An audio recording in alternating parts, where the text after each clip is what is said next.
ஓம் முருகா போற்றி. ஓம் சரவண பவ. என் அன்பு குழந்தையே, உன்னுடைய மனக்கவலையானது நாளுக்கு நாள் அதிகமாகிக் கொண்டே இருக்கின்றது. ஏன்? எதற்காக? என்னோடு இந்த பயணத்தில் உன் மனம் நேர்மறை எண்ணங்களை அல்லவா பற்றி கொள்ள வேண்டும். எப்போதும் எதிர்மறையை பற்றி கொண்டு ஏன் கவலையாக இருக்கின்றது உன்னுடைய மனம்? உன் கவலை எதுவாக இருந்தாலும் 2 நாட்களுக்குள் உன் மனதை விட்டு அகன்றுவிடும். கவலையிலிருந்து நான் உன்னை மீட்டெடுப்பேன். இது நிச்சயம் நடக்கும். நீ என்னை உன் அண்ணனாகவோ தந்தையாகவோ நல்ல தோழனாகவோ என பல உறவுகளாக நினைக்கின்றாய். உன் முன் ஜென்மத்தில் நீ என் மீது கொண்டிருந்த பாசமும் பக்தியும் தான் உன்னை எப்போதும் உறவாய் நினைக்க வைக்கின்றது. நீ எந்த உறவாக என்னை நினைத்தாலும் அந்த உறவாக நான் உனக்கு தேவையானவற்றை செய்து தரப்போகின்றேன். ஆனால் அதே நேரம் அந்த உறவுக்கென்று உள்ள கண்டிப்பும் நான் செய்வேன். அண்ணனாகவோ அப்பாவாகவோ உன்னை வழி நடத்திச் செல்வேன். உனக்கு நெருப்பு வளையமாக நான் உன்னை பாதுகாத்து கொண்டு உன் அருகில் இருக்கின்றேன். சில நேரம் அந்த நெருப்பின் வெம்மை உன்னை கடும் சுழலால் காக்கும். அது உன்னை தாக்காது. சுடுகிறது என்று தாண்டி வெளியில் சென்று விடாதே. நெருப்பினால் உள்ளே வர முடியாத ஆபத்துக்கள் நீ வெளியே சென்றால் உன்னை வந்து தாக்கிவிடும். எனவே சில துன்பங்களை சில காலம் நீ பொறுத்திரு. உனக்கு குளிர்ச்சியை நான் தருகிறேன். உன் உள்ளம் குளிரும் நல்ல செய்தியையும் நான் தருகின்றேன். ஏன் வாழ்கின்றோம்? இந்த வாழ்க்கையே வேண்டாம் என்று எதிர்மறை எண்ணங்களோடு முடிவெடுக்காதே. இந்த வாழ்க்கை என்ற புத்தகத்தில் பல சுவாரஸ்யமான பக்கங்களை நான் வைத்திருக்கின்றேன். பின்னால் போய் பார்த்தால்தான் தெரியும். நீ இன்னும் அந்த பக்கத்திற்கு வரவே இல்லை. அதை நீ திருப்பி பார்க்கவே இல்லை. அதற்குள் ஏன் அவசரப்படுகிறாய்? அங்கு எத்தனை மகிழ்ச்சியான தருணங்கள் சந்தோஷங்கள் எல்லாம் அங்கு அடங்கியிருக்கின்றன தெரியுவா? அதை நீ திருப்பி பார்த்தால்தானே தெரியும். அதற்குள் அவசரப்பட்டு எனக்கு இந்த புத்தகமே வேண்டாம் என்று தூக்கி தூர போட்டால் எப்படி? அது உன் வாழ்க்கைக்கு நல்லதா? கொஞ்சம் பொறு. பல மகிழ்ச்சியான தருணங்கள் அதை நான் வைத்திருக்கின்றேன். என் மீது முழு நம்பிக்கை வை. உன் நம்பிக்கையை நான் நிறைவேற்றி காமிக்கின்றேன். உடனே இதை நீ எந்த நொடி கேட்கின்றாயோ அப்போதே ஓம் என பதிவிட்டுவிடு. அந்த ஓம் என்ற ஓங்கார ஒளியில் உன்னுடைய வாழ்க்கையை நான் ஒளித்து வைத்திருக்கின்றேன். நீ எப்போது ஓம் என்று பதிவிடுகின்றாயோ, ஓம் என்று சொல்கின்றாயோ, அப்போதே உன் வாழ்க்கையின் முழு அர்த்தத்தை உனக்கு கொடுத்து மகிழ்ச்சியான வாழ்க்கையை நிலைத்து நிற்கும்படி நான் செய்து காமிக்கின்றேன். இன்னும் 2 நாட்களில் உன்னுடைய கவலை எல்லாமே தீர்ந்துவிடும். நான் உன் மனதை விட்டு எங்கும் போக மாட்டேன்.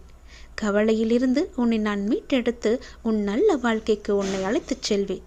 இது நிச்சயம் நடக்கும். இது என் மீது சத்தியம். உனக்கான ஒரு புது வாழ்வை நான் உருவாக்கி வைத்திருக்கின்றேன். அதை உன் கைகளில் தரும் சரியான நாளுக்காக நான் காத்திருக்கின்றேன். உனக்கு உறவால் வரும் தடையெல்லாம் துறவால் விலகப் போகிறது. தாமரை இலை நீர் போல் நீ ஒட்டியும் ஒட்டாமல் சில உறவுகளில் இருக்க வேண்டும். நான் சொல்வதை கவனமாக கேள். நீ சில உறவுகளிடம் ஒட்டியும் ஒட்டாமலும் இருக்க வேண்டும். அப்போதுதான் உன்னுடைய வாழ்க்கைக்கு நல்லது. அது உன் மன துன்பத்தை வெகுவாகவே குறைக்கும். மனசக்தியை வெகுவாக உனக்கு பெருக்கித் தரும். உனக்கான சில எதிர்பார்த்த வாழ்க்கை உன் கைகளில் வந்து சேரப்போகிறது. நீ எதை எதிர்பார்த்து காத்திருந்தாயோ, நீ எப்படி வாழ வேண்டும் என்றெல்லாம் ஆசைப்பட்டாயோ, நீ எதிர்பார்த்தது போலவே, நீ விரும்பியது போலவே அது உன் கைகளில் வந்து சேரப்போகின்றது. உன்னுடைய அழகான வாழ்க்கை. தயாராக இரு. உன் வாழ்க்கையில் நல்லது நடக்கப் போகிறது. என்னை தேடி நீ வர முடியாத சூழலிலும் உன்னை தேடி நான் வந்திருக்கின்றேன். நீ வாடி நிற்கும் போதெல்லாம் நான் ஏதோ ஒரு ரூபத்தில் உனக்கு வழிகாட்ட வந்த அருள் புரிந்திருக்கின்றேன். எனவே நீ எதை பற்றியும் எந்த கவலையும் படாமல் உன் லட்சியத்தை நோக்கி முன்னேறி கொண்டே இரு. இந்த ஆண்டில் உன்னுடைய லட்சியம் நிச்சயம் வெற்றி பெறும். சென்ற ஆண்டில் உன் கையில் வந்து சேராத வெற்றி இந்த ஆண்டு உன் கையில் வந்து சேரப்போகிறது. நேர்மறை எண்ணம் உனக்குள்ளே அதிகமாக இருக்கும்போது நான் அதற்கான பலனை நிச்சயம் தருவேன். எதிர்மறை என்பது அவ்வப்போது உன்னை எட்டி பார்த்தாலும், அந்த மாயை என்ற வலைக்குள் நீ சிக்க முயற்சித்தாலும், எல்லாவற்றையுமே தூசியாக துவம்சம் செய்துவிடும். என் மீதான உன்னுடைய நம்பிக்கை, என் மீதான நம்பிக்கையை நீ அதிகப்படுத்தினாயானால் இது எல்லாமே நடக்கும். நிச்சயம் நல்லது நடக்கும். நம்முடைய வாழ்க்கை எப்படி தெரியுமா? அது ஒரு பிச்சை வாழ்க்கை. தாய் வயிற்றில் வெளியே வந்தவுடன் முதலில் கேட்பது பால் பிச்சை. நாம் வளர பெற்றோர்களிடையே அரவணைப்பு பிச்சை. வாலிபத்தில் காதல் பிச்சை. கல்யாணமான பிறகு சுகப்பிச்சை. குழந்தை பிறந்தவுடன் பாச பிச்சை. நாம் சம்பாதிக்க வேலை செய்யும் இடத்தில் தயவு பிச்சை. கடவுள் கொடுத்தது உயிர் பிச்சை. கடைசி இறுதியில் கிடைப்பதும் பால் பிச்சைதான். இதுதான் மனிதனுடைய பிச்சை வாழ்க்கை. இதில் எத்தனை ஆட்டங்கள், எத்தனை வெறிகள்! எல்லாமே இறைவன்தான் என்று உணர்ந்த பிறகு எல்லாவற்றையுமே சமமாக ஏற்றுக்கொண்டு வாழ பழகினால் நம் வாழ்க்கை நன்றாக நிம்மதியாக இருக்கும். கடவுள் கொடுத்த வாழ்க்கையை நாம் சிறப்பாக வாழ வேண்டும். அவர் நமக்கு கொடுத்த கட்டளையை அதன்படியே நாம் வாழ்ந்து காட்ட வேண்டும். அவருடைய கட்டளையை நிறைவேற்றுவதற்காகத்தானே நாம் இந்த பூமியில் வந்திருக்கிறோம். ஏதோ முன் பிறவியில் செய்த புண்ணியத்தின் பலனால்தான் நாம் ஏதோ ஒரு வகையில் கொஞ்சமாவது நல்ல நல்ல விஷயங்களை அனுபவித்து கொண்டிருக்கின்றோம். அப்படியென்றால் இனி வரும் காலம் நன்றாக இருக்க வேண்டுமென்றால் நாம் புண்ணியம் செய்து கொண்டே இருக்க வேண்டும், நல்லது நடக்க. நீ நல்ல உடல் நலம் பெற்று ஒரு நல்ல நிலைமைக்கு செல்ல போகின்றாய். உன் உடல்நிலையை நினைத்து தினம் தினம் வருத்தப்பட்டு கொண்டிருக்கிறாய். வருந்தாதே. உன் வாழ்க்கையும் உன் உடலும் உன் குடும்பமும் எப்போதும் நன்றாகவே இருக்கும். உன் எதிர்காலம் மிக சிறப்பாகவே இருக்கும். உன்னுடைய வாழ்க்கையானது இனிமேல்தான் தீர்மானிக்கப்பட வேண்டும் என்ற யுகத்தில் இருக்காதே. அது ஏற்கனவே தீர்மானிக்கப்பட்டது. அது விதி. உன் வாழ்க்கையில் ஆறாக, அருவியாக, கடலாக, சீற்றங்களும் இடம்பெறும். அது ஏன் என்றுதானே கேட்கின்றாய்?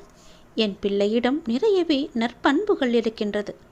அது நிலைத்து என் பிள்ளை தன்னிச்சையாக மன உறுதியுடன் நேர்மையுடன் இருக்கவே இத்தனை சோதனைகள் நடைபெறுகின்றது. அதை நீ உணர்ந்து கொள். எல்லாம் உன்னுடைய நன்மைக்காக என்பதை நீ உணர்ந்து கொள். உன் பாதை என்னை நோக்கி என்று திரும்ப ஆரம்பித்ததோ அன்றே நீ செம்மையான வாழ்க்கைக்குள் நுழைந்து விட்டாய். இப்போது நீ வெறும் பயிற்சியை தான் மேற்கொண்டு வருகிறாய். நிச்சயம் அதில் நீ முன்னேறி வாழ்க்கையில் வெற்றி என்ற கிரீடத்தை சூடறுக்கின்றாய். அதற்கான மாறுதல்களை உன் வாழ்க்கையில் இடம்பெறச் செய்துள்ளேன். கூடிய சீக்கிரம் அது உனக்கு நடக்கும். அது உனக்கு நன்றாகவே புரிய வரும். பணம் என்ற சொல் வெறும் காகித சொல் என்று இரு. அதற்கு முக்கியத்துவத்தை நீ கொடுத்து விடாதே. உன்னுடைய வாழ்க்கை என்னில் சங்கமித்து இருக்கின்றது. நீ நிச்சயம் நன்றாக இருப்பாய். என்னுடைய அருளும் ஆசியும் எப்போதுமே உனக்கு உண்டு. உற்ற தோழனாக உன் கூடவே நான் வந்து கொண்டிருப்பேன். உயிர் கொடுக்கும் தோழனாக எப்போதும் அருகில் இருப்பேன். எந்த ஒரு ஆபத்து வந்தாலும் என்னை அழைத்தால் போதும், மறுநொடி உன் முன்னால் நான் இருப்பேன். இடைவிடாத என்னை விசுவாசத்துடன் தொடரும் பக்தனுடைய உணவு தட்டு என்றுமே நிறைந்து இருக்கும். உயிர் உள்ளவரை அது காலியாகவே ஆகாது. இது நிச்சயம் நடக்கும். நான் சொல்வது எல்லாம் உன்னுடைய நன்மைக்காக.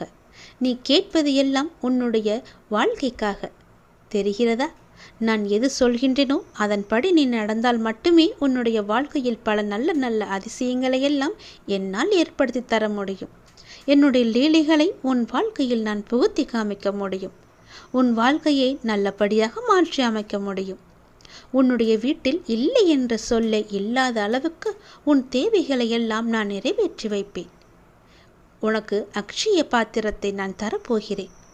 அந்த அக்ஷய பாத்திரத்தில் நீ எது நேர்மறையாக வேண்டும் என்று நினைக்கின்றாயோ அதன்படியே ஆகட்டும் என்ற மந்திர சொல்லையும் அதில் இட்டு வைத்திருக்கின்றேன். நீ நேர்மறையாக கேட்டால் மட்டுமே அது உனக்கு கிடைக்கும். அந்த அக்ஷய பாத்திரமானது எப்போதுமே உன் வீட்டில் நிரம்பி வழிய போகின்றது. இல்லை என்ற சொல்லை இல்லாத அளவுக்கு உன் வீட்டில் அக்ஷய பாத்திரத்தை நான் வைக்கப் போகிறேன். அதை உனக்கு தேவையான பொழுதெல்லாம் பயன்படுத்திக்கொள். அந்த அக்ஷய பாத்திரமானது உன்னுடைய நேர்மைக்கு மட்டுமே நான் கொடுத்த பரிசு. நீ என்னுடைய குழந்தை. என்னுடைய குழந்தை நன்றாக இருக்க வேண்டும் என்பதற்காக நான் இதை உனக்கு கொடுத்திருக்கிறேன். பயன்படுத்திக்கொள்.